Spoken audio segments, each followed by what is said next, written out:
Thank you. We'll take questions now, if we have some questions.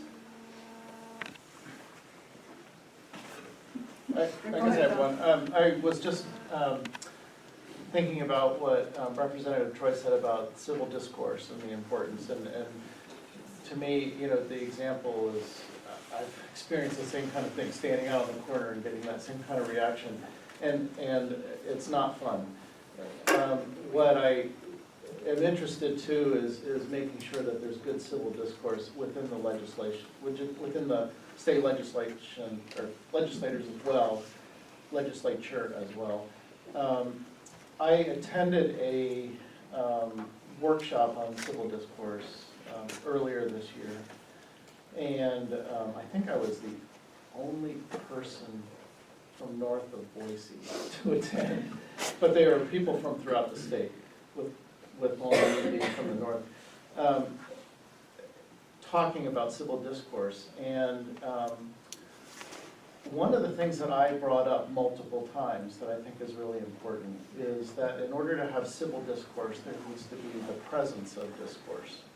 So to me, what that means is that the ruling party is in a particularly important role of making sure that even topics that are uncomfortable for the ruling party to hear, that those topics are allowed for discussion.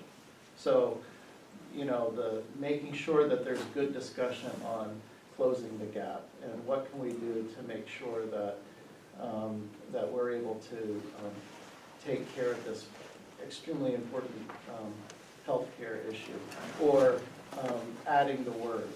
You know, again, another topic where there has been very little discussion.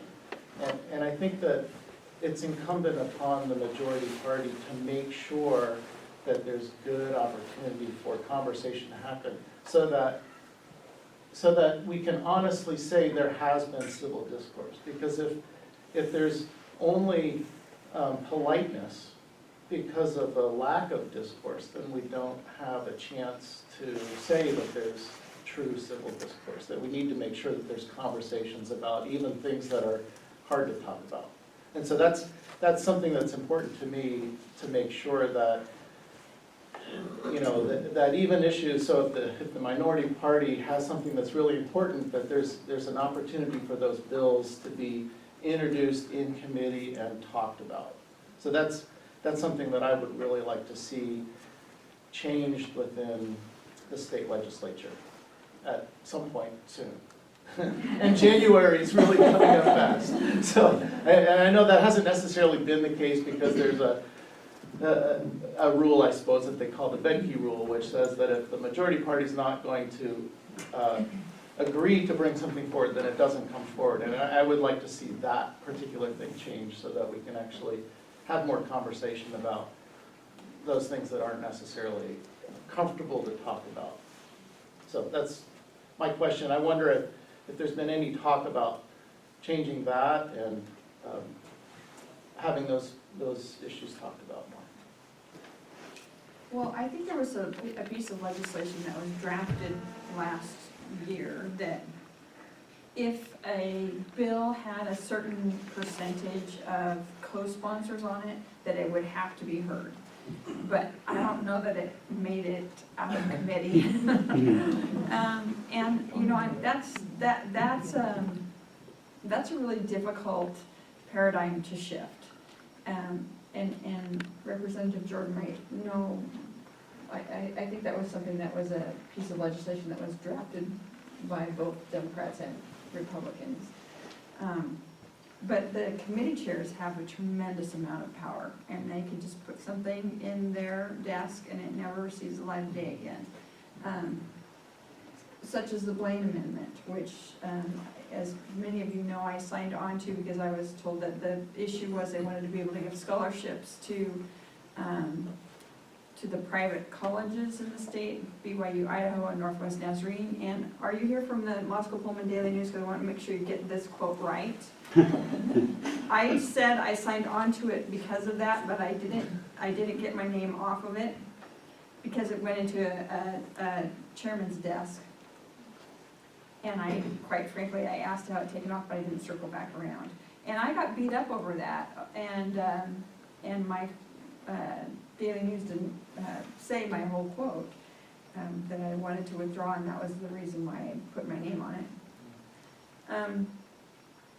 So I don't know that there's anything that Representative Jordan and I can do as, 2 people out of 105. Sure.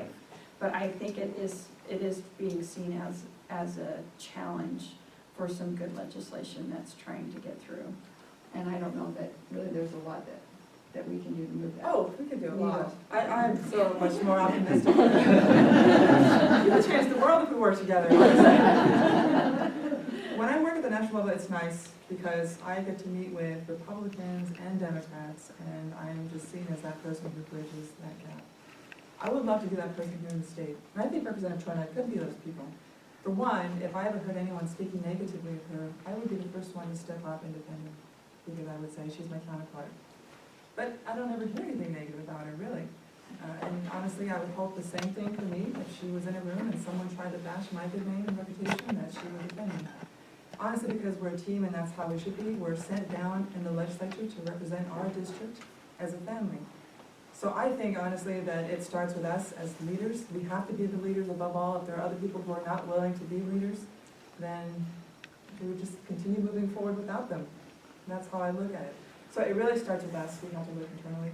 And if I'm not doing that right, then I'm not doing you a good service, and I'm doing an injustice to everyone here. And I had 2 pieces of legislation that I invited Representative Jordan to participate in, and so, I think it has to be a 2-way street. And so on the centennial of the seal of the state of Idaho, and on the centennial of Benoit County being established, we were both on those pieces of legislation that I personally drafted. I do have a few other pieces of legislation that I wanted to share with you that I'm going to be working on, and one I think might take longer than I'll want because of those tax issues that Representative Jordan was talking about. As our society is aging, I'd like to find a way to help folks who want to age in place be able to stay in their homes as long as possible. And so I have started working on some legislation to give tax credits to change your home over so that it would be easier for you to age in place. So handrails, ramps, access to a shower, maybe winding doors for handicapped access if you're in a wheelchair. I spoke with Senator Johnson, who's now the new chairman of the Revenue Tax Committee on the Senate side. He kind of shares Representative Jordan's perspective that there's so many exemptions already in our tax code that he would like to make sure that there are no new exemptions unless we take some of the current exemptions off, so that there's a net zero to the impact on our budget. So I'm gonna have to find a way to take something off before he'll let me put that on, and so this might take a while, but I think that's a really important issue, and I see that, everywhere, and how important that is.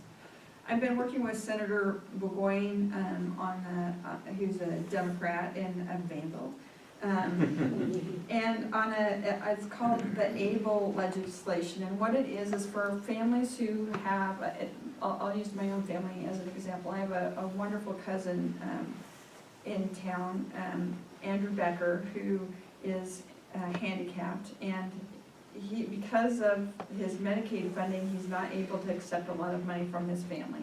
This would allow families to put some money into trust for their loved ones that won't bump that family member out of being able to receive Medicaid. And it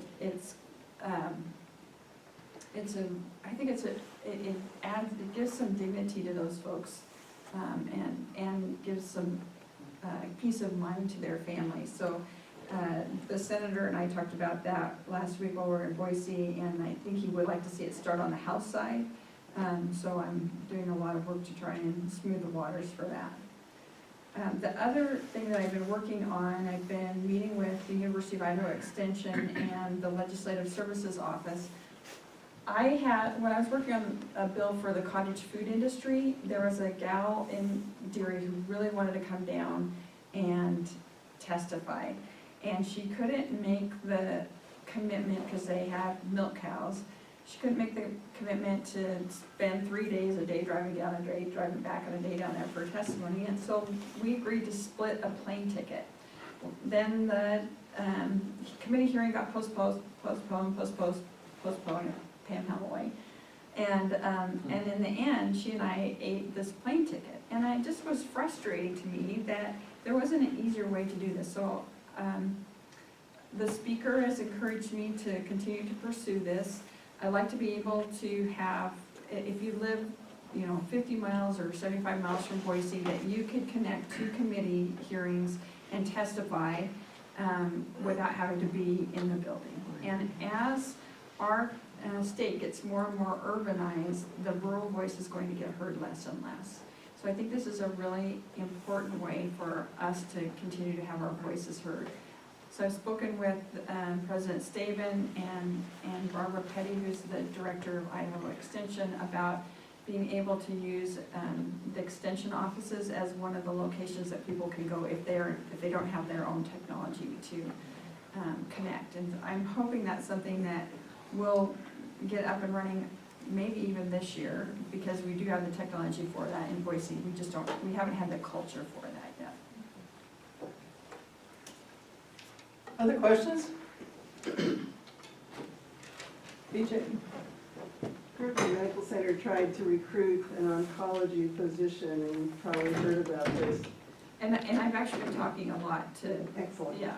So we found one who's from India, and we were gonna try to get a J1 visa for him to come here. And apparently, J1 visas are only for family practice physicians, so he couldn't get one. And the only way that's gonna change is through the legislature, and I think this is probably, there's going to be no opposition to this, but would really appreciate your help on that. Yeah, I spoke with Brian Whitlock from the Hospital Association and with Chairman Wood, and we're actually working on legislation to change that. Great, thank you. You're welcome, because that is really important. And then I gave him the whole spiel of how many of my family members have had cancer and how important it is to our region. And so I give him a sob story too. Is there any hope of lowering the supermajority for education issues when they go to the polls? And I think that's been a big conversation within this working group, that the supermajority is just too high a hurdle to pass. So I hope that they would reduce it, and I think that there's a number of us who hope that as well. it's been worked on for a number of years already, though. Yeah, it has. But, you can only keep working with what you have in front of you, and so I think that that's important that we continue to work in that direction. And like the Lewiston School District, man, they're struggling as well, so we really see it all around us here. Well, we really do. Like in Moscow, we have that building over there, built in 1938, and over, 8 miles away, they built a nice new high school. Yeah. It's hard to Somebody compete. moves into this area, yeah, Mhm. that's Detroit should have moved from this area. Mhm. Another thing on, I think something came up last session about changing school board terms, so the election would be in November. And also, some move to make them not based on zone, or be elected at large. Mhm. You know anything about this? I think those are both bad ideas. Is any thought that those are gonna come up again? I don't know if those went through the House. Yeah, I didn't get very recall that far, but one. it's still a little on this. What happened was there was a bill, it was at the end of that conversation. There was someone who brought it forward. What they wanted to do was change the outlook of the boards for community colleges. And the perspective was they wanted to keep the rural voices because they felt that the more centralized voices in the city, urbanized voices, were taking over the board seats, and so they wanted to ensure that there was always a rural voice. And I don't think that went anywhere, but it may come back up.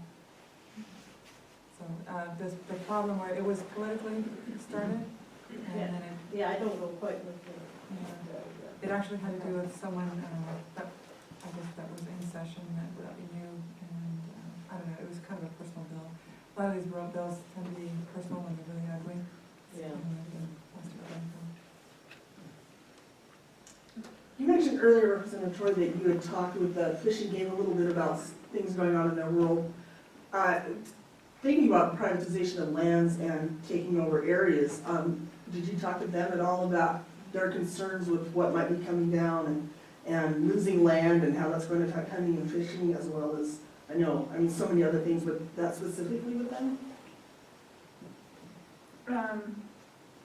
Well, they did talk about the impact of the private property down in the McCall area, that they're building a fence around, and keeping the hunters, the recreationists out of private property. But we didn't talk specifically about the federal lands issue. I think Idaho does it right. Our wildlife belongs to Idahoans. And so they're big, the big topic that they're facing right now, what is the tags, auction tags, because it's been proposed to auction off 12 tags per year. And there's sportsmen who feel that that's not the way Idaho traditionally has managed their wildlife. And then the other issue is what happens with the landowner appreciation tags, and that there has been some conversation about allowing those landowners to sell their appreciation tags, and another change to the culture of Idaho's hunting and fishing legacy. So we just talked briefly about those issues. They're mostly concerned about what the pushback's going to be on raising fees. They haven't raised residence fees since 2005, and they haven't raised out-of-state fees since 2008. And I think they are feeling they could do a lot better job managing the wildlife in the state if they had a few more resources. So that was the main topic of conversation. Other than we watched a video of a moose that they had to sedate and take out of a backyard in the Lewiston orchards. And we talked a lot about how concerned they were about missing with their tranquilizer dart in the middle of town, because it's very lethal, the tranquilizer. And then we got to watch a video of them hauling this moose out and then releasing him into the wild, back into the wild. So that was fun. They have it on their website if you want to go look. I guess the problem, maybe, Yeah, I would do you have a say, follow-up on that? yeah, and I'll do my best to keep everyone alert. I would just, right now, set you off on a very high alert, because once that land is gone, it's out of our hands for good. And the challenge is going to be that while in the late 1930s, the citizens of Idaho fought against the legislature criticizing our Idaho game and wildlife, the IDFG has now been positioned to basically sell these tags off to the highest bidder. That's no good. But the bigger concern for me is simply these public lands being sold off to the highest bidder, so we have to be aware. And I hope that, I think we're gonna see another issue where we're gonna have everyone rally down in Boise, because you do have people who are favorable to this, that think that Idaho having access to this land and owning it, and as far as it being in Idaho's hands, state hands, is a good thing. One, we can't afford it, but yes, there's other issues there too, because there are bigger billionaires outside of the state who have their eyes on this land. Corporations have their eyes on this land. And so we don't want any of it going to anyone. I mean, it needs to stay in public hands for good. That's where I stand. Yeah. That's what I'm going to be promoting. But I do need people here, especially those of you in this room, I know, who are highly intent on supporting it and being the voice, because they're going to have a hearing, hopefully.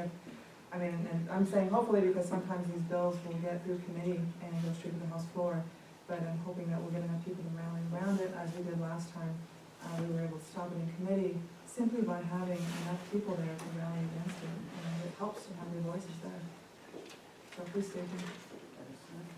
But how much say does the state have in this? I mean, this constitutional issue, no, I mean, it goes back to Idaho being a state, that land was not up for sale. We have, yeah, we'll see. But again, you Yeah. have Republican leadership now at all levels, so. You know, there's one thing that I actually agreed with the husband-elect on, or at least his son, who said, well, no, we certainly shouldn't turn that, the federal lands over to the states, they'll just run out of money and sell it. I was flabbergasted. But I'm afraid, that's right. Yeah. Well, I mean, I think we have to be honest with ourselves and really watch who's doing what. I know our Congressman Ronald Labrador was working with Congressman Don Young out of Alaska, basically for the privatization of state lands, public lands. I don't know if they're gonna continue with that yet. I just know where they've been since last session. And, Well, it was my understanding that what he was suggesting was doing a trial state management of federal lands, not a transfer of federal lands, but state management. And our Idaho Department of Lands really does a fantastic job of managing. I think our heritage in these public lands is something that should be protected. But it was my understanding that that legislation that you're talking about was not transfer, it was management. well, different understanding of those bills, but By the sounds of the power tools, I want to thank you both for being here. I think you covered all the areas that people are interested in, and I appreciate that, but because I know there would be a lot of questions if you hadn't covered a lot of things that you did. But we wish you well down in Boise, and congratulations again on the election.